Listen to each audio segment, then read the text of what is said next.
السلام علیکم۔ اس سے پہلے ہم عراقی اور شامی کیمپینز پر بات کر چکے ہیں۔ ہم آج ویسٹرن تھیٹر آف آپریشنز یعنی ان مہموں کا ذکر کریں گے، ان مسلمان ملٹری آپریشنز کا ذکر کریں گے کہ جو مصر کو فتح کرنے کے لیے حضرت عمر رضی اللہ تعالیٰ عنہ کے دور میں کی گئیں۔ اس سے پہلے ہم کچھ اس کے پس منظر پہ بات کرنا چاہتے ہیں۔ سورہ روم قرآن پاک میں ایک مکی سورت ہے، اور یہ بات ہم پہلے ڈسکس کر چکے ہیں کہ کس طرح اس سورہ میں اللہ سبحانہ وتعالیٰ نے رومن اور پرشین امپائرز کے آپس کے تصادم کا ذکر کیا۔ یہ ذکر کیا گیا ہے کہ پہلے فارسی یعنی پرشین امپائر رومن امپائر کو دھکیلتے ہوئے پیچھے تک لے جاتے ہیں اور رومنز کو بہت بری شکست ہوتی ہے۔ اس شکست کے بعد اللہ تعالیٰ قرآن میں یہ لکھ دیتا ہے کہ چند سالوں کے اندر رومنز ری آرگنائز کریں گے، ری گروپ کریں گے اور کاؤنٹر اٹیک کریں گے، اور اس کے نتیجے میں وہ دوبارہ ان تمام علاقوں کو حاصل کر لیں گے کہ جو پرشین امپائر نے ان سے چھین لیے۔ یہ واقعہ مسلمانوں کو اتنا یقین تھا اللہ تعالیٰ کی طرف سے اس بشارت کا، اس پیشنگوئی کا جو قرآن میں نازل ہو چکی تھی کہ حضرت ابوبکر صدیق رضی اللہ تعالیٰ عنہ نے کافر سے شرط بھی لگا لی، اور وہ شرط بعد میں وہ جیت بھی گئے کہ جب فارسیوں کو شکست ہوئی اور رومن امپائر 10 سال کے اندر اندر دوبارہ ان تمام علاقوں پر قابض ہو گئی جن پر فارسیوں نے قبضہ کر لیا تھا۔ وہ علاقے کون سے تھے؟ دیکھیے، جب پرشین امپائر نے پھیلنا شروع کیا، رومنز کو شکست ہوئی، تو ایک طرف تو یہ ہوا کہ تمام ایشیا مائنر، وہ تمام علاقے جو آج کل کا موجودہ ترکی ہے، وہ تمام علاقے فارسیوں نے اپنے قبضے میں لے لیا اور قسطنطنیہ کے دروازے پر کھٹکھٹانے لگے۔ دوسری طرف شام کا صوبہ، عراق تو پہلے ہی فارسیوں کے پاس تھا، شام کا صوبہ بھی رومنز کے ہاتھ سے نکل گیا، اور اس کے بعد فارسیوں نے مہم جوئی مصر میں کی اور مصر میں آگے بڑھتے ہوئے اسکندریہ تک قبضہ کر لیا، یعنی پورا مصر بھی بازنطینی حکمرانوں کے ہاتھ سے نکل گیا۔ ہرکولیس یا ہرقل جس کو عربی میں کہا جاتا ہے، وہ جب تخت پہ بیٹھا تو اس وقت حال یہ تھا کہ تمام بڑے بڑے مشرقی صوبے رومن بائزنٹائن امپائر کے فارسیوں کے ہاتھ میں جا چکے تھے، اور یہی وہ وقت تھا کہ جب سورہ روم نے ان ساری باتوں کی خبر دی تھی۔ اس نے ری آرگنائز کرنا شروع کیا اپنی فوجوں کو، اپنی ملٹری اسٹریٹجی، اپنی ڈپلومیسی، اپنی پولیٹیکل ری آرگنائزیشن، اپنے آپ کو ری آرگنائز کر کے کاؤنٹر اٹیک لانچ کیا اس نے، اور آہستہ آہستہ تمام وہ علاقے واپس لینا شروع کیے جو فارسیوں نے اس سے لے لیے تھے۔ یہاں پہ وہ قرآن کی پیشنگوئی پوری ہو رہی تھی جس پر حضرت ابوبکر صدیق رضی اللہ تعالیٰ عنہ نے بھی ایک کافر سے شرط لگائی ہوئی، اور نتیجہ یہ ہوا کہ 10 سال کے عرصے میں مصر واپس بائزنٹائن امپائر کے پاس آیا، شام دوبارہ سے ان کے قبضے میں گیا، اور ان تمام بلاد الروم کے علاقوں کو کہ جو مشرقی بائزنٹائن امپائر کی آخری حد بنتے تھے، جو آج کل کا جدید ترکی ہے، ان تمام علاقوں کو بھی فارسیوں سے خالی کرا لیا گیا۔ اگر آپ نوٹ کریں کہ قونیہ کا جو علاقہ ہے ترکی میں، جہاں مولانا جلال الدین رومی رہتے ہیں، ان کو رومی کہا جاتا ہے، اسی وجہ سے کہ ترکی کے یہ سارے علاقے جو تھے بلاد الروم کہلاتے تھے، اور ان علاقوں پر فارسیوں نے قبضہ کر لیا تھا، اور رومن بائزنٹائن امپائر نے ان کو اسی 10 سال کے عرصے میں نکال کر پیچھے کیا۔ لیکن ابھی ہرکولیس نے یا ہرقل نے سکون کا سانس بھی نہیں لیا تھا کہ مسلمانوں نے اپنی ملٹری ایکسپیڈیشنز لانچ کر دی، اور مسلمانوں نے براہ راست دونوں سپر پاور سے تصادم لیا، عراق میں پرشین امپائر اور سیریا میں رومن امپائر۔ یہ ساری تفصیل ہم پہلے ڈسکس کر چکے ہیں کہ کس طرح حضرت خالد بن ولید رضی اللہ تعالیٰ عنہ نے پہلے عراق پر حملہ کیا، اور عراق کے تمام مغربی اور جنوبی حصوں پر قبضہ کرتے ہوئے ان کو شام کی مہم کی طرف منتقل کر دیا گیا، اور شام کی مہم میں مسلمانوں نے بڑی بڑی جنگیں، جن میں اجنادین اور یرموک، اور ان تمام جنگوں کے بعد پورے فلسطین اور شام کے علاقے اور بیروت لیبنان اور وہ تمام علاقے جو سمندر کے ساتھ ملتے ہیں، بائزنطینی سلطنت کے شمال سے لے کر نیچے مصر تک، وہ تمام علاقے مسلمانوں نے فتح کر لیے۔ اب یہ کچھ غیر معمولی باتیں یہاں پر نوٹ کرنے کی ہے۔ یہ دیکھیے کہ حضرت سعد بن ابی وقاص رضی اللہ تعالیٰ عنہ کی قادسیہ کی مہم کے بعد حضرت عمر رضی اللہ تعالیٰ عنہ نے مسلمانوں کو روک دیا تھا کہ ایران پراپر کے اندر جا کر، باقاعدہ ایران کی سرحدوں کے اندر جا کر جنگ کرنے کی ابھی ضرورت نہیں ہے، کیونکہ مسلمانوں کو اپنے آپ کو عراق میں مستحکم بھی کرنا تھا، فوج بھی تھوڑی تھی، اور سب سے بڑھ کر انتظامی امور پر توجہ دینے کی بہت زیادہ ضرورت تھی۔ مسلمانوں نے اس خوبصورتی سے انتظامی امور کو طے کرنا شروع کیا، مقامی آبادی پر اتنا احسان اور سلوک کیا، اور جو حسن سلوک مسلمانوں نے کیا اس کے نتیجے میں ہزاروں اور لاکھوں کی تعداد میں مقامی آبادی مسلمان ہونا شروع ہو گئی تھی، اور اس تمام آبادی کو اسلام سکھانا، مستحکم کرنا، کیونکہ ارادہ حضرت عمر رضی اللہ تعالیٰ عنہ کا یہی تھا کہ کم از کم عراق کے صوبے کی حد تک اس کو بلاد العرب سے جوڑ دیا جائے، اور شام بھی جب فتح کر لیا جائے گا اور یہ مسلمان ہو جائے گا تو ایک بہت بڑا مسلمان عرب بلاک بنا دیا جائے گا کہ جو ایک طرف پرشین امپائر کو روکے گا، دوسری طرف بازنطینی امپائر کو، بازنطینی سلطنت کو روک کے رکھے گا۔ اسی وجہ سے حضرت عمر رضی اللہ تعالیٰ عنہ فوج کشی پراپر ایران میں کرنا نہیں چاہتے، لیکن چونکہ جیسے ذکر ہم کر چکے ہیں پہلے، یزدگرد بادشاہ گرفتار نہیں ہوا تھا، پرشین امپائر کی سینٹر آف گریوٹی اپنی جگہ پہ موجود تھی، اور بہت جلد حضرت عمر رضی اللہ تعالیٰ عنہ کو یہ فیصلہ کرنا پڑا کہ جب تک کہ یہ یزدگرد کو گرفتار یا قتل نہ کیا جائے، یا باقی تمام علاقے جو پرشین امپائر کے تحت ہیں، جس کی حد مکران سے لے کر آج کل کے موجودہ پاکستان اور افغانستان سے لے کر بلاد الروم تک پھیلی ہوئی تھی اور اوپر ایشیا وسطی تک اس کی سرحدیں پھیلی ہوئی تھی، جب تک ان علاقوں کو نہ فتح کیا جائے اس وقت تک فتنہ ختم نہیں ہوگا۔ لیکن ہم اس مشرقی کیمپین کو، اس ایسٹرن تھیٹر آف آپریشنز کو یہاں پہ تھوڑی دیر کے لیے روکیں گے۔ حضرت سعد بن ابی وقاص کی قادسیہ کی مہم کے بعد جب مدائن فتح ہوتا ہے، اس کے بعد بھی کئی بڑی بڑی جنگیں ایران پراپر میں لڑی جاتی ہیں، ان کیمپینز کو ہم بعد میں ڈسکس کریں۔ اس وقت ہم آتے ہیں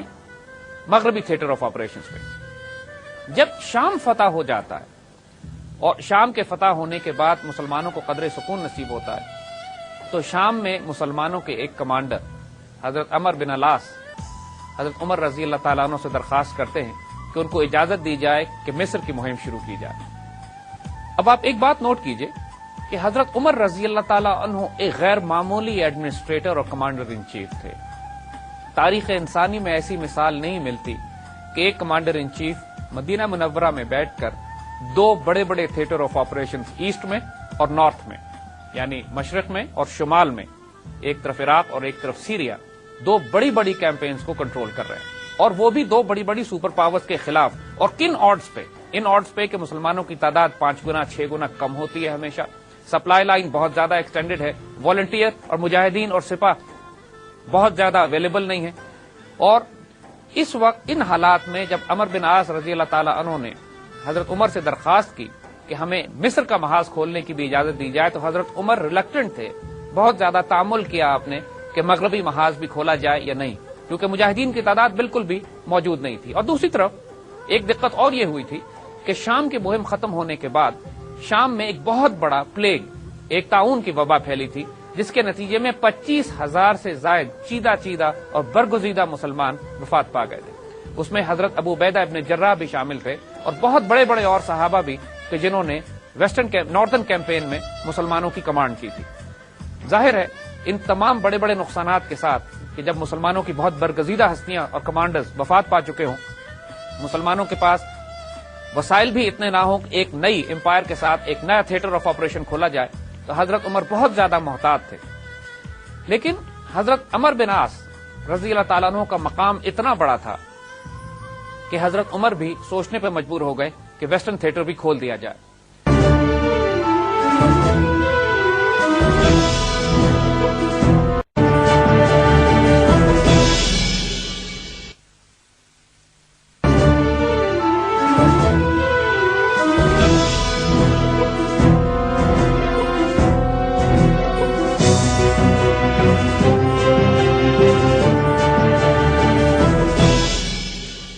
آپ کو یہ یاد ہوگا کہ جب حضرت خالد بن ولید رضی اللہ تعالی عنہ عراق کی مہم پر تھے، تو حضرت ابوبکر صدیق رضی اللہ تعالی عنہ نے 4 ملٹری کالمز شام کی طرف روانہ کیے تھے، اور ان چاروں ملٹری پیٹرولز میں، ان چاروں ایکسپیڈیشنز میں 4 بڑے بڑے صحابہ ان کی قیادت کر رہے تھے۔ حضرت ابو عبیدہ ابن جراح ایک لشکر کی قیادت پہ تھے، اور دوسرے لشکر کی قیادت حضرت عمر بن العاص فرما رہے تھے۔ اسی طرح حضرت شرجیل اور ایک اور صحابی چوتھے لشکر کی کمانڈ میں تھے، اور یہ تمام لشکر انڈیپینڈنٹلی آپریٹ کر رہے تھے سیریا میں۔ اور جب حضرت خالد بن ولید رضی اللہ تعالیٰ عنہ شام میں پہنچے ہیں، تو یہ تمام لشکر جمع ہو کر ان کی کمانڈ میں آ گئے ہیں، اور پھر وہ تمام واقعات جو ہم پہلے بیان کر چکے ہیں کہ جنگ اجنادین اور اس کے بعد یرموک اور اس کے بعد پورے شام کی فتح۔ حضرت ابو عبیدہ ابن جراح رضی اللہ تعالیٰ عنہ کی تعاون میں وفات کے بعد جو اوور آل کمانڈ تھی وہ حضرت عمر بن العاص کو دے دی گئی شامی محاذ کی، اور اسی وجہ سے حضرت عمر بن عاص بہت زیادہ بے چین تھے دربار خلافت سے اجازت لینے کے لیے کہ ان کو مصر کی مہم پر بھی روانہ ہونے کی اجازت دی جائے۔ حضرت عمر بن عاص اپنے پہلے زمانوں میں اسلام لانے سے پہلے تاجر تھے،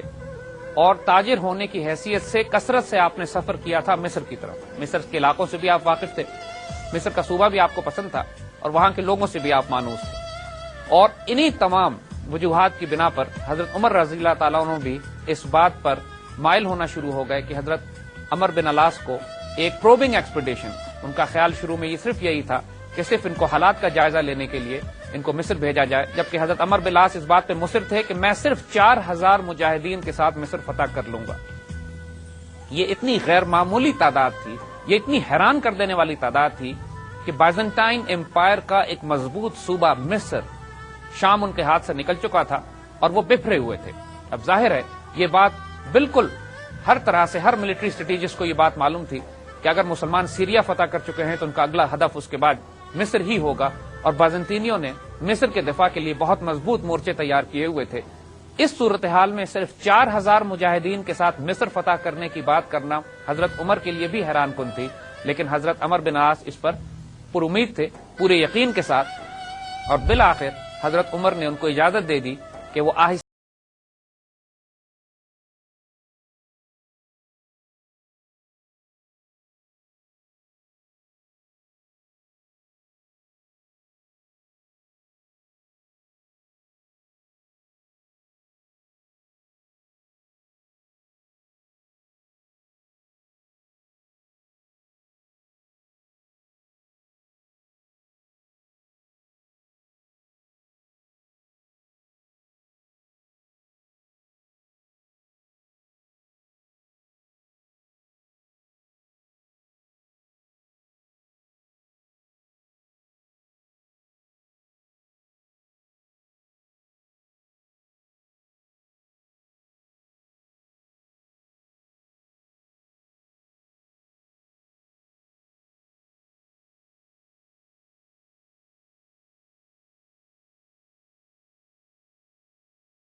اور دوسرے گھوڑ سوار دستے کے کمانڈر حضرت عمر بن عاص تھے۔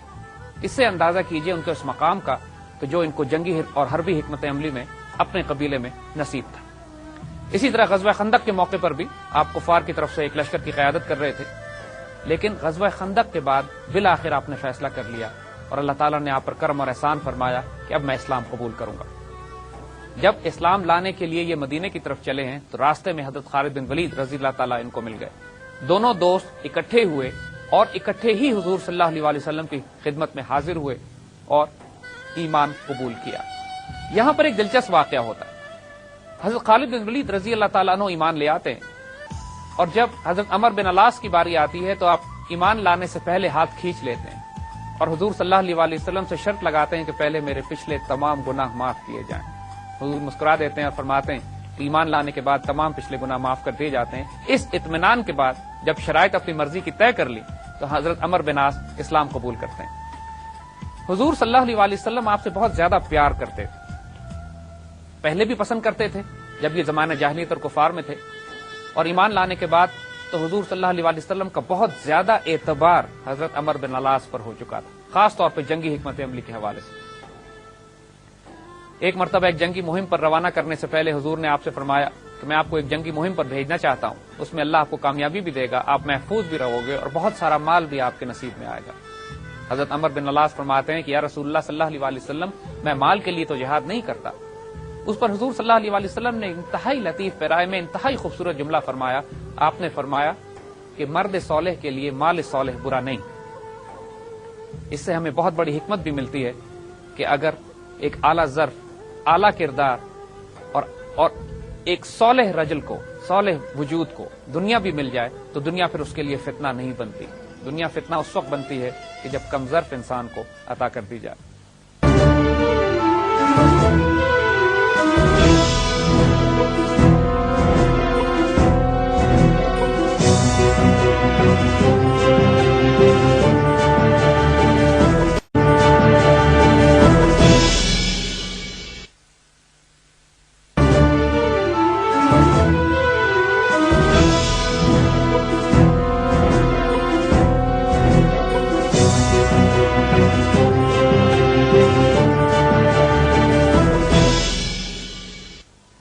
اگر دیکھا جائے تو 8 ہجری میں ایمان لانے کے بعد حضرت عمر بن علاس کو رسول اللہ صلی اللہ علیہ وسلم کے ساتھ بہت کم وقت ملتا ہے، کیونکہ خطبہ حجۃ الوداع کے بعد بہت زیادہ عرصہ حضور صحابہ کے ساتھ نہ رہے اور پردہ فرمایا، اور 2-2.5 سال کا عرصہ زیادہ سے زیادہ ان کو ملا. لیکن اس معمولی سے عرصے میں بھی اس قدر نگاہ اور شفقت اور توجہ فرمائی حضور صلی اللہ علیہ وسلم نے کہ آپ کو ایک ہیرا بنا دیا. حضور صلی اللہ علیہ وسلم نے آپ کو کئی جنگی مہموں پہ بھی روانہ فرمایا، کئی سرایہ پہ بھی بھیجا، اور اس بات سے اندازہ کیجئے کہ حضور ان کو کتنا بڑا مقام دیتے تھے جنگی حکمت عملی میں کہ ان کے بھیجے ہوئے لشکر میں، ان کی قیادت میں حضرت ابو بکر صدیق، حضرت عمر اور حضرت ابو عبیدہ ابن جراح جیسے جلیل القدر صحابہ کو شامل کیا گیا. حضور صلی اللہ علیہ وسلم نے آپ کی سفارتکاری اور سیاست کی وجہ سے آپ کو عمان کی مہم پہ بھی روانہ کیا، اور عمان کے حاکم کو آپ نے اسلام کی دعوت دی، اس نے اسلام قبول کیا، اور وہیں پر آپ کو مقرر کر دیا گیا کہ حضور صلی اللہ علیہ وسلم کے سفیر اور نمائندے کی حیثیت سے، اور آپ وہاں پر تمام دین کے معاملات انجام دینے لگے. جب حضور نے پردہ فرمایا اس وقت حضرت عمر بن عاص عمان ہی میں تھے. حضرت ابوبکر صدیق رضی اللہ تعالیٰ عنہ نے آپ کو اس وقت طلب کیا جب مرتدین کا فتنہ عرب میں پھیل چکا تھا، اور مرتدین کے خلاف جنگی مہموں میں بھی حضرت عمر بن عاص نے بھرپور جوہر دکھائے. حضرت خالد بن ولید رضی اللہ تعالیٰ عنہ اور حضرت عمر بن عاص وہ 2 شمشیریں تھیں جن کو حضرت ابوبکر صدیق رضی اللہ تعالیٰ عنہ نے خصوصی طور پر پورے حجاز کے علاقوں میں پھیلا کر مرتدین کے فتنے کی سرکوبی کی. اس کے بعد دوبارہ آپ کو عمان مقرر کر دیا گیا، لیکن پھر حضرت ابوبکر صدیق رضی اللہ تعالیٰ عنہ نے آپ کو بلایا اور آپ سے یہ فرمایا کہ میں تم کو ایک ایسی مہم پہ بھیجنا چاہتا ہوں جو تمہارے لیے بہتر ہے. اس پر بڑا خوبصورت جواب حضرت عمر بن علاس نے دیا. آپ نے فرمایا کہ یا سیدی، میں اللہ کے تیروں میں سے ایک تیر ہوں اور آپ تیر انداز، جس طرف چاہیں اس تیر کو چلا دیجئے، انشاءاللہ دشمن کے جگر کاٹتا نکل جائے گا. حضرت ابوبکر صدیق اس جواب سے بہت خوش ہوئے اور آپ کو اس لشکر کا امیر مقرر کیا، ان 4 لشکروں میں سے ایک لشکر کا کہ جو شام کی مہم پر آپ نے روانہ کیے تھے. جنگ اجنادین میں آپ حضرت خالد بن ولید رضی اللہ تعالیٰ عنہ کے ساتھ شریک تھے. اس جنگ میں آپ کے بھائی حضرت ہشام رضی اللہ تعالیٰ عنہ شہید ہو جاتے ہیں، اور شہید ہو کے گھاٹی میں اس طرح گرتے ہیں کہ مسلمانوں کا راستہ محدود ہو جاتا ہے کہ گھوڑے جب تک کہ ان کے جسم کے اوپر سے چلتے ہوئے نہ جائیں اس وقت تک مسلمان جنگ میں شریک نہیں ہو سکتے، اور مسلمان رک گئے ان کی لاش کے ادب میں. لیکن حضرت عمر بن علاس نے مسلمانوں کو یہ حکم دیا کہ اس وقت جنگ ضروری ہے، میرا بھائی شہید ہو چکا ہے، یہ صرف اس کا جسد خاکی پڑا ہوا ہے، تم بغیر تعامل کے گھوڑے لے کر اس پر سے گزر جاؤ. نتیجہ یہ ہوا کہ جب مسلمانوں کی فوج اس گھاٹی سے گزری تو ان کے بھائی کے جسم ٹکڑے ٹکڑے ہو گیا. جنگ کے بعد آپ نے اپنے بھائی کے جسم کے ٹکڑوں کو جمع کیا، بوری میں بند کیا، اور اس کے بعد دفن کرتے ہوئے اللہ کے حوالے کر دیا. اس سے آپ کا وہ کردار نظر آتا ہے، وہ آپ کا جذبہ شہادت، جذبہ جہاد نظر آتا ہے کہ جو حضور صلی اللہ علیہ وسلم کو بہت زیادہ پسند تھا، جس کی وجہ سے حضور نے آپ کو خاص الخاص ان کمانڈروں میں شامل فرمایا کہ جنہوں نے آگے مسلمانوں کے لیے بہت زیادہ فتوحات کرنی تھی. فتح شام کے بعد جب بیت المقدس شریف کے فتح کے لیے حضرت عمر رضی اللہ تعالیٰ عنہ مدینے سے سفر کر کے شام پہنچے ہیں، اس وقت بیت المقدس کا سارا علاقہ حضرت عمر بن علاس کے کنٹرول میں تھا. بیت المقدس فتح ہو گیا، حضرت عمر رضی اللہ تعالیٰ عنہ نے تمام علاقوں کا معائنہ کیا، مزید تفصیلات اور ہدایات دی. اس کے بعد جب واپسی کے لیے روانہ ہونے لگے تو حضرت عمر بن عاص نے تنہائی میں خفیہ طور پر آپ سے مصر پہ حملہ کرنے کی اجازت طلب کی. جیسے بات ہم عرض کر چکے ہیں کہ حضرت عمر رضی اللہ تعالیٰ عنہ بہت زیادہ ریلکٹنٹ تھے، اجازت اس لیے نہیں دینا چاہتے تھے کہ مسلمانوں کے پاس فوج بھی کم تھی، ابھی ابھی جنگ سے فارغ ہوئے تھے، انتظامی امور کو دیکھنا تھا، اور مصر ایک بہت مضبوط سلطنت تھی، ایک صوبہ تھا بازنطینی حکمرانوں کا، اور اس پر اتنی آسانی سے قبضہ کرنا حضرت عمر رضی اللہ تعالیٰ عنہ کے نزدیک ممکن نہیں تھا. دوسرا حضرت عمر رضی اللہ تعالیٰ عنہ مصر سے واقف بھی نہیں تھے، آپ نے کبھی مصر کا سفر نہیں کیا تھا، اور آپ ریلکٹنٹ تھے اس بات میں کہ ایک نیا کالم، ایک نیا ایکسپیڈیشن، نیا تھیٹر آف آپریشن مغرب کی طرف کھولا جائے۔ مگر پھر بھی حضرت عمر بن عاص کو اجازت دے دی گئی کہ 4000 سواروں کے ساتھ آہستہ آہستہ مصر کی طرف پیش قدمی کریں۔ فائنل حکم، حتمی حکم اس حوالے سے حضرت عمر نے فرمایا کہ مدینے پہنچ کر وار کونسل کی میٹنگ میں فیصلہ کرنے کے بعد روانہ کریں گے۔ مدینہ پہنچنے کے بعد حضرت عمر رضی اللہ تعالیٰ عنہ نے تمام صحابہ سے مشورہ کیا۔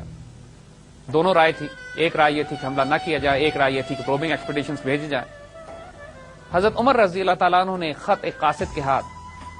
اس کالم کی طرف بھیج دیا جس کی قیادت حضرت عمر بن عاص فرما رہے تھے، جو آہستہ آہستہ مصر کی سرحد کی طرف بڑھ رہا تھا۔ مصر کی سرحد سے کچھ پہلے وہ قاصد حضرت عمر بن عاص کے پاس پہنچ گیا۔ اب یہاں پہ ایک عجیب و غریب اور غیر معمولی واقعہ پیش آتا ہے کہ جس سے ان کی فراست اور حکمت پہ دلیل ملتی ہے۔ حضرت عمر بن عاص اس قدر زیرک اور اس قدر ہوشیار اور سمجھدار وجود تھے کہ قاصد کو دیکھتے ہی اس خط کا متن پہچان گئے جو حضرت عمر رضی اللہ تعالی عنہ نے بھیجا تھا۔ آپ نے وہ خط لیا نہیں اور قاصد کو باتوں میں الجھا لیا اور آہستہ آہستہ اس کے ساتھ مصر کی سرحد کی طرف چلتے رہے، اور جب مصر کی سرحد پار کر کے اندر داخل ہو گئے تو وہاں پڑاؤ ڈالا اور قاصد سے کہا کہ لاؤ اب یہ خط مجھے دو۔ جب اس خط کو کھولا تو اس میں لکھا تھا کہ اگر یہ خط تمہیں مصر کی سرحد میں داخل ہونے سے پہلے ملتا ہے تو رک جاؤ اور واپس لوٹ جاؤ، اگر یہ خط تمہیں اس وقت ملتا ہے جب تم مصر کی سرحد پار کر جاتے ہو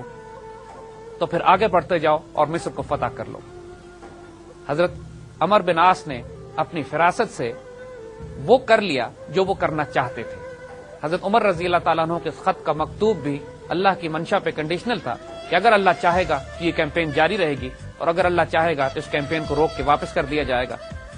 اللہ تعالیٰ نے وہی چاہا جو حضرت عمر بن عاص نے چاہا، اور الحمدللہ اس کے بعد مسلمان مصر کی فتوحات کے لیے آگے بڑھتے ہیں۔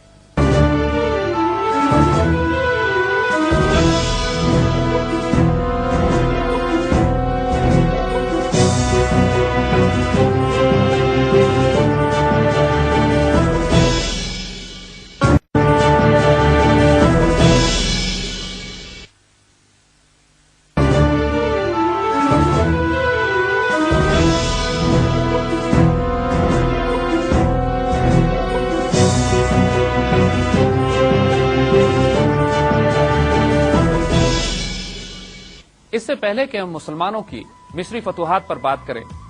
یہ تھوڑا سا ضروری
ہزاروں سال سے انبیاء شام سے مصر میں داخل ہونے کے لیے استعمال کرتے رہے۔ اگر آپ نقشہ اٹھا کے دیکھیے تو شام سے مصر آنے کا ایک تنگ خشکی کا راستہ ہے، اور یہ وہی راستہ ہے کہ جو ہمیشہ سے سفر کے لیے استعمال ہوتا رہا ہے ان دو خطوں کے درمیان۔ اس کے اوپر جا بجا رومیوں نے قلعے بنائے ہوئے تھے، اور جو شام کی فتوحات کے بعد ان کو اندازہ ہو چلا تھا کہ مسلمانوں نے مصر میں داخل ہونا ہی ہے، تو ان تمام قلعوں کے مضبوط دفاع مقرر کیا گیا، اور بہت سارے اس میں جرنیل وہ تھے کہ جو شام میں بازنطینی فوج کے سربراہ رہ چکے تھے اور مسلمانوں کے ہاتھوں مار کھا کے یا پسپا ہوئے تھے یا فرار ہو گئے تھے۔ اب ذرا مسلمانوں کے کالم کی حالت دیکھیے گا، صرف 4000 کا یہ ایک پروبنگ ایکسپیڈیشن یا زیادہ سے زیادہ ایک بڑا فائٹنگ پیٹرول جو مصر میں داخل ہو رہا ہے، جہاں مضبوط قلعے ہیں، بازنطینی فوج موجود ہے، اور مسلمانوں کے پاس کوئی ایسے بھاری ہتھیار نہیں ہیں کہ جو قلعوں کو توڑنے میں استعمال کیے جا سکیں۔ قلعوں کے اوپر منجنیقیں لگی ہوئی ہیں، جدید حربی آلات جنگی جن میں آگ اور پتھر برسانے کے آلات ہیں، اور پھر فوجیں ہیں جو قلعوں کے اندر بیٹھی ہوئی ہیں۔ مسلمانوں نے قلعوں کا محاصرہ تو کیا، پہلے فرما کا قلعہ آیا، اس کے بعد بلیس کا قلعہ آیا، اور آخر میں بیبلون کا بڑا قلعہ جہاں پر خود مقوقس بھی موجود تھا۔ طویل عرصے تک مسلمان ان قلعوں کا محاصرہ جاری رکھتے، انوائٹ کرتے رومنس کو کہ میدان جنگ میں آئیں، باہر آئیں، اور باہر آ کے ان سے جنگ ہوتی، اور غیر معمولی طور پر مسلمان ان قلعوں کو فتح کرتے ہوئے آگے بڑھنا شروع ہو گئے۔ لیکن بیبلون کے قلعے کے باہر، جو اس مصر کے داخلی راستے کا سب سے بڑا قلعہ تھا، مسلمانوں کو اندازہ ہوا کہ اب ممکن نہیں ہے کہ 4000 کی نفری کے ساتھ مزید آگے بڑھا جا سکے۔ حضرت عمر بن عاص نے کمک کی امداد کی مدینے سے، اور حضرت عمر فاروق رضی اللہ تعالیٰ عنہ نے کئی دستے روانہ کیے، جس میں حضرت زبیر بن عوام بھی قیادت فرما رہے تھے ایک لشکر کی، اور اب مسلمانوں کی تعداد تقریباً 20,000 تک پہنچ گئی، مگر اس کے مقابلے میں کئی گنا زیادہ فوج رومنز کی قلعہ بیبلون میں اور اس کے آگے کے تمام محاذوں پہ موجود تھی۔ بیبلون کا محاصرہ ایک طویل عرصے تک جاری رہا۔ مقوقس چونکہ مسلمانوں کے واقعات کو پڑھ چکا تھا، وہ براہ راست جنگ کرنے سے گریز کر رہا تھا۔ کئی دفعہ نیگوسیشن، بات چیت اور ڈائیلاگ کے ذریعے کوشش کی گئی کہ معاملات کو طے کر لیا جائے، لیکن مسلمان اسی بات پہ راضی تھے کہ یا تلوار فیصلہ کرے، یا جزیہ دیا جائے،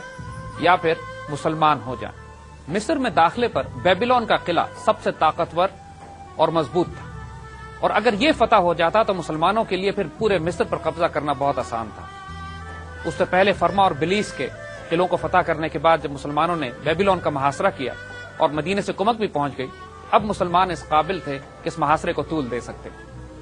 بیبلون کا محاصرہ تقریباً 7 ماہ جاری رہا۔ مقوقس جو کہ وائسرائے تھا ایمپرر کا، وہ بذات خود یہاں موجود تھا، لیکن جنگ نہیں کرنا چاہتا تھا، اور مقامی قبطی آبادی بھی مسلمانوں کا ساتھ دینے پر راضی ہو گئی تھی۔ اس صورتحال میں بہت طویل عرصے نیگوسیشنز چلتی رہی۔ ایک مرتبہ ایک ڈیلیگیشن مقوقس نے مسلمانوں کے کیمپ میں بھیجا، جس کو حضرت عمر بن عاص نے 2 دن تک اپنے کیمپ ہی میں روک لیا۔ جب یہ واپس گیا ہے تو اس نے وہی جواب دیا ہے کہ جو جنگ اجنادین سے پہلے حضرت خالد بن ولید رضی اللہ تعالیٰ عنہ کے لشکر سے واپس جانے والے جاسوس نے دیا تھا۔ اس نے مقوقس کو بتایا کہ یہ ایسی قوم آئی ہے کہ جو عدل اور انصاف کرتی ہے، اپنے اللہ کے حضور جھکتی ہے، دن کے شہ سوار ہیں اور رات کو ان کے حالات اس طرح کے ہوتے ہیں کہ جیسے یہ کوئی راہب ہوں اور دنیا سے انہیں کوئی سروکار اور واسطہ نہ ہو۔ ان میں اتنی مساوات ہے کہ ان کے بڑے اور چھوٹے ایک ساتھ زندگی گزارتے ہیں، کوئی ظلم اور ستم نہیں ہوتا۔ اور جو نقشہ کھینچا وہ اتنا غیر معمولی تھا کہ مقوقس روب میں آ گیا۔ اس کو یہ یقین ہو چلا تھا کہ اب کسی صورت میں بھی بیبلون کو بچایا نہیں جا سکتا۔ ایک موقع پر حضرت عمر بن عاص خود بھی بھیس بدل کر نیگوسیشن ٹیم کے ساتھ قلعے کے اندر گئے اور وہاں جا کے مذاکرات کیے، اور بلکہ پھنس بھی گئے، لیکن یہاں پہ بھی ان کی ایک زبردست فراست اور حکمت اور سیاست نظر آتی ہے کہ جب آپ اب سے گفت و شنید کر کے یہ تاثر دینے میں کامیاب ہو گئے کہ آپ عمر بن عاص نہیں بلکہ کوئی اور ہیں، اور رومنز نے آپ کو جانے دیا۔ باہر نکل کر رومنز کو اندازہ ہوا کہ انہوں نے کس کو اپنے قلعے سے چھوڑ دیا ہے۔ جب معاشرہ بہت طویل ہو گیا تو مقوقس نے امن کی شرائط طے کر لی، جن شرائط کے تحت وہ قلعہ مسلمانوں کو دے دیا جائے گا، مقامی آبادی اپنی زندگی اسی طرح گزارے گی جس طرح وہ گزار رہی ہے، اور مسلمانوں کو جزیہ ادا کیا جائے گا، مگر ساتھ یہ شرط بھی لگا دی کہ اس شرائط پہ عمل کرنا اسی وقت ممکن ہوگا کہ جب قسطنطنیہ سے شہنشاہ اس پر اپنے دستخط ثبت کر دے گا۔ جب ہرقل تخت پہ بیٹھا تھا تو یہ تمام علاقے ایرانیوں کے پاس تھے۔ اس نے ساری زندگی کی جدوجہد کر کے ان علاقوں کو واپس چھینا اور اپنی سلطنت میں شامل کیا۔ اب جب وہ مر رہا تھا تو اس کی آنکھوں کے سامنے یہ سارے علاقے دوبارہ اس کے ہاتھ سے نکل کر مسلمانوں کے پاس ایسے جا رہے تھے، اس کو معلوم تھا کہ اب یہ دوبارہ کبھی بھی بازنطینی سلطنت کا حصہ نہیں بن سکیں گے، اور پھر تاریخ نے دیکھا کہ ایسے ہی ہوا۔ شام اور مصر جب مسلمان ہوئے تو الحمدللہ آج بھی عالم اسلام کے تاج میں بڑے بڑے ستارے ہیں۔ حضرت عمر بن عاص نے بیبیلون کے قلعے کا محاصرہ جاری رکھا، لیکن ہرقل کے انتقال کی خبر جب پہنچتی ہے تو پورے قلعے پر مایوسی چھا جاتی ہے۔ دوسری طرف حضرت عمر رضی اللہ تعالی عنہ بھی بہت زیادہ بے چین تھے اس بات سے کہ مصر کی فتح میں تاخیر کیوں ہو رہی ہے، اور انہوں نے حضرت عمر بن عاص کو سخت خط لکھا کہ یا تو پھر جلدی کرو اس کی فتح میں، یا میں تمہیں معزول کر کے حضرت زبیر کو تمہاری جگہ مقرر کرتا ہوں۔ اس تمام صورتحال میں ایک وار کونسل طلب کی گئی اور حضرت عمر نے ایک براہ راست حملہ کرنے کا فیصلہ کیا۔ حضرت زبیر نے یہ اعلان کیا کہ میں اپنے آپ کو مسلمانوں پر قربان کرتا ہوں، اور قلعے کے ایک پچھلی طرف سے رسی ڈال کے چھت پہ چڑھ گئے، اور وہاں سے انہوں نے کوشش کی مجاہدین کے ساتھ داخل ہو کر کے قلعے کا اندرونی دروازہ کھول دیا جائے۔ دروازہ کھلنے کی دیر تھی کہ تمام مسلمان فوج قلعے میں داخل ہو گئی اور قلعہ مسلمانوں نے فتح کر لیا۔ موقوقس اس سے پہلے ہی فرار ہو کے دریائے نیل کے راستے فرار ہو چکا تھا۔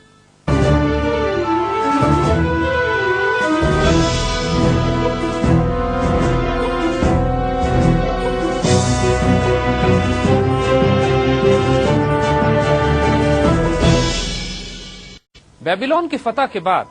قدرتی طور پر مسلمانوں کی نگاہ اب پورے مصر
قرار دیتے تھے۔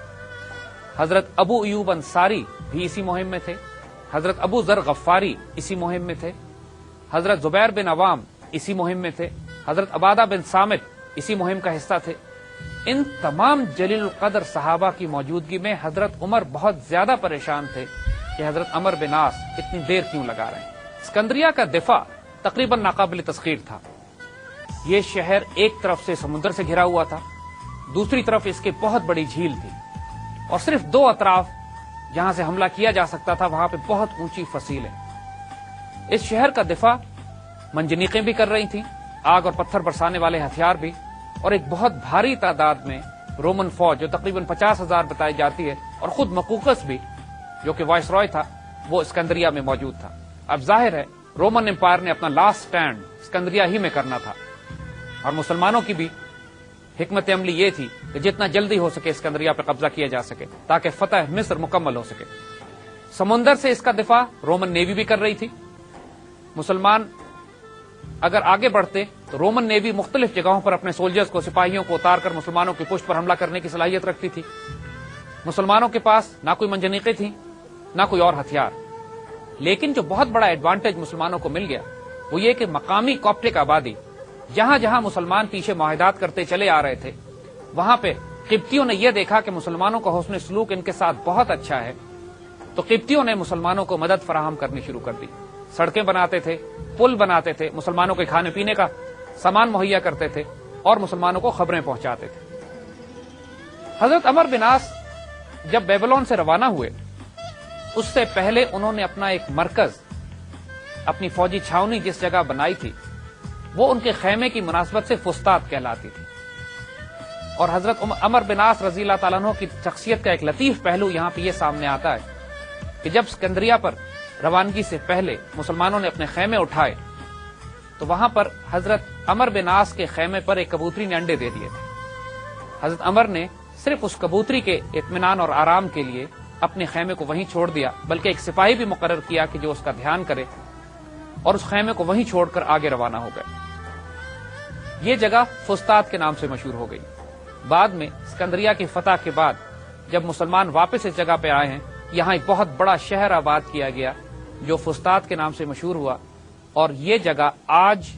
کے جدید قاہرہ میں شامل ہے. اس وقت کائرو یا قاہرہ کا شہر نہیں تھا، فسطاط ہی تھا جو زمانہ قدیم میں مصر کا دارالخلافہ مسلمانوں کے لیے بنا. فی الحال مسلمانوں کی توجہ اسکندریہ کی طرف تھی. تاریخ اس جنگ کی بہت زیادہ تفصیلات نہیں بتاتی، لیکن یہ بات واضح ہے کہ 6 ماہ کے طویل محاصرے کے بعد مسلمان بالآخر اسکندریہ کو بھی فتح کر لیتے ہیں. یہ ناممکنات کیسے ہوتا ہے، یہ اس پہ عقل حیران ہے. جب منجنیقیں نہ ہوں، آپ کے پاس بھاری ہتھیار نہ ہوں، توپ باری اور گولہ باری یا پتھراؤ کرنے کے وہ جدید آلات نہ ہوں جو زمانے میں مروج تھے، تو صرف لائٹ کیولری اور آرچری اور انفینٹری کے ساتھ اتنے بڑے قلعے کو، جو ایک طرف سے سمندر میں گھرا ہوا ہو، ایک طرف سے جھیل ہو، رومن نیوی اس کی حفاظت کر رہی ہو، اور قلعے کے اندر 50,000 سپاہی ہوں، یہ وہ معجزات ہیں کہ جیسے ہم نے عرض کیا کہ ان پر عقلیں دنگ رہ جاتی ہیں. اسکندریہ فتح ہو جاتا ہے، مسلمانوں کے ہاتھ بیش بہا غنیمت، ہتھیار، جنگی ساز و سامان اور مال و دولت لگتا ہے. فتح کے بعد حضرت عمر بن عاص حضرت عمر رضی اللہ تعالی عنہ کو فتح کی خوشخبری کے ساتھ خط بھیجتے ہیں. حضرت عمر رضی اللہ تعالیٰ عنہ سجدہ شکر ادا کرتے ہیں، مدینے میں خوشیاں منائی جاتی ہیں. حضرت عمر بن عاص جو تفصیل اسکندریہ کی بھیجتے ہیں وہ اتنی غیر معمولی ہوتی ہے کہ پورا مدینہ حیران رہ جاتا ہے. 4000 محل اس شہر میں موجود ہوتے ہیں، 4000 حمام ہوتے ہیں، 400 کے قریب کھیل کود کے تھیٹر ہوتے ہیں، اور اس کے علاوہ 12,000 دکانیں، اور نہ جانے دنیا جہان کی کون کون سی ایسی نعمت جو اس دنیا نے کبھی نہ دیکھی ہوئی نہ کبھی سنی وہ اس شہر میں موجود تھی. شروع میں تمام انتظامی معاملات جب مسلمانوں نے سنبھالے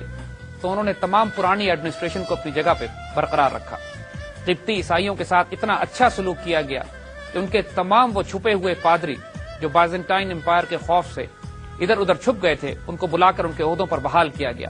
نتیجہ یہ ہوا کہ تمام قبطی مسلمانوں کے ہم نوا ہو گئے، مسلمانوں کی مدد کرنے لگے. رومن فوج جو کہ ہزاروں کی تعداد میں قتل ہوئی تھی اور جو بچے کچھ وہ اپنی نیوی میں بیٹھ کے قسطنطنیہ کی طرف فرار ہو گئے تھے، انہوں نے ایک کاؤنٹر اٹیک کرنے کی بھی کوشش کی. کچھ سپاہی اتارے بھی ساحل پر اور انہوں نے حملہ بھی کیا، مسلمانوں کو نقصان بھی پہنچا، لیکن وہ ساری صورتحال پر جلد قابو پا لیا گیا.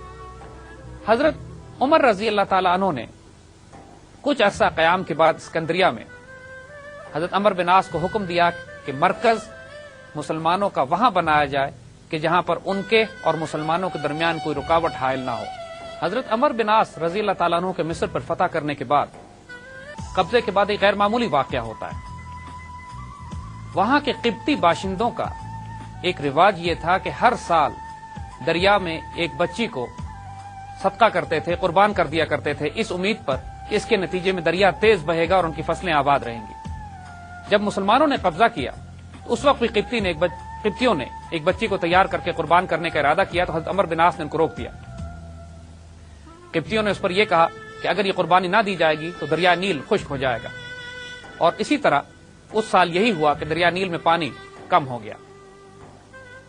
یہ سارا معاملہ حضرت عمر بن عاص نے حضرت عمر رضی اللہ تعالیٰ عنہ کو لکھ کے بھیجا تو حضرت عمر نے سختی سے منع فرما دیا کہ کوئی قربانی اس کے بعد نہیں دی جائے گی، اور ایک خط لکھا دریائے نیل کے نام، اور حضرت عمر بن عاص سے فرمایا کہ یہ خط دریا میں ڈال دینا. اس خط میں آپ نے یہ لکھا کہ اگر تو اللہ کے حکم سے چلتا ہے تو پھر چلتا رہے، اگر اپنی مرضی سے چلتا ہے تو جو چاہے کر. اور یہ خط حضرت عمر بن عاص نے دریا نیل میں ڈال دیا، اور اگلے دن لوگوں نے دیکھا کہ نیل دوبارہ پورے جوش کے ساتھ چلنا شروع ہو گیا.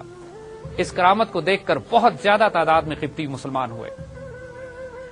حضرت عمر رضی اللہ تعالیٰ عنہ کا یہ غیر معمولی پہلو کہ آپ نہ صرف ظاہری کمانڈر ان چیف تھے بلکہ روحانی طور پر بھی بہت ساری چیزوں کو کنٹرول کر رہے تھے. یہ تاریخ کا ایک ایسا پہلو ہے کہ جس سے کوئی انکار نہیں کر سکتا. مصر کی فتح مسلمانوں کے لیے ایک غیر معمولی کامیابی اللہ کی طرف سے تھی. تمام مقامی آبادی جس کے ساتھ مسلمانوں نے جو حسن سلوک کیا تھا، ایک بھاری تعداد میں مسلمان ہونا شروع ہو گئی. کاپٹک یا قبطی عیسائی آج بھی مصر میں بستے ہیں، لیکن مصر کی اکثریت مسلمان ہے اس حسن سلوک کی وجہ سے جو حضرت عمر بن عاص اور مسلمانوں نے ان کے ساتھ کیا. حضرت عمر رضی اللہ تعالیٰ عنہ نے چونکہ مصر خود دیکھا ہوا نہیں تھا، لہذا حضرت عمر بن عاص سے آپ نے فرمایا کہ مجھے مصر کی تفصیلات لکھ کے بھیجو. حضرت عمر چونکہ شاعر بھی تھے تو اتنا خوبصورت، فصیح اور بلیغ خط آپ نے لکھ کے حضرت عمر کی خدمت میں روانہ کیا، مصر کی تعریف کرتا ہوا، اس کے سرسبز و شاداب جنگلات کا، اس کے باغات کا، اس کے کھیتوں کا، اس کی زمین کا، اس کے لوگوں کا، اس کی ہوا کا، کہ جو عربی فصاحت اور بلاغت کا ایک نمونہ ہے اور تاریخ میں رقم کیا جاتا ہے. حضرت عمر اس کو پڑھ کر اش کر اٹھے اور واقعی آپ نے حضرت عمر العاص کی تعریف فرمائی، اس نے فصاحت و بلاغت کا حق ادا کر دیا. مصر کی فتح نے آنے والے واقعات پر بہت گہرا اثر ڈالا. اس کے نتیجے میں پورا افریقہ مسلمانوں کے لیے کھل گیا اور اسکندریہ اور میڈیٹرینین کے آس پاس کے علاقوں کے فتح ہونے سے مسلمانوں کو یہ موقع مل گیا کہ مسلمان اب ایک بحری بیڑا بھی تیار کر سکیں اور بحری بیڑا تیار کر کے رومنز کا مقابلہ کر سکیں جو اس سے پہلے مسلمانوں نے کبھی نہیں کیا تھا. لیکن حضرت عمر رضی اللہ تعالیٰ عنہ کے بعد مصر کی فتح کی وجہ سے مسلمانوں نے بحری بیڑے بھی بنانے شروع کیے اور پھر سمندر کے راستے بھی قسطنطنیہ پر حملے شروع ہوئے. آگے آنے والے واقعات انتہائی غیر معمولی ہیں. انشاءاللہ آنے والے وقتوں میں ان پر بات کریں گے.